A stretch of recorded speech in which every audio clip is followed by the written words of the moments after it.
processo que sucede na minha petição para estágio tá com me awardo nenga estágio então na apuntrami também que se me tem permisso de trabalho então se me tá caiba de certo lei não para estrangeiro não que bem que não tenho que aplicar para permisso de trabalho e para essa que não está válido para nós como holandês. Então, essa é a que me preocupa, porque na apuntrami também que se Caribische Nederlanders não tem status, dus que não tem estado que não está caiba de tá holandês. Então, essa é a que me basta preocupar e me abai acercar ombudsman e me acercar também diferentes instâncias na qual não avisa também que a pessoa aqui não sabe lei não, a pessoa aqui não está ao tanto que existe isla que é país autônomo do reino holandês. Tema que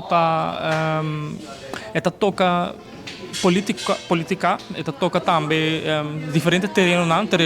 estatal de lei qual a mim mesmo não está full al tanto de porque eu estou estudando como docente, pero ela afeta me seguro de pensar como não tem certo direito de estado qual me está formando parte de está holandês pero personalmente ela afeta me se para pensar como tenho que ajudar outro não com está vindo novo, dus outro não que está vindo Holanda que portanto não está suficiente preparado para combater isso aqui e não sei que instância para acercar, pero danke Deus me está ok sim, mas logra outro estágio e não está seguindo com o trabalho, que é luta para acabar o estudo. Também é importante para outro não porta não somente al tanto de lo qual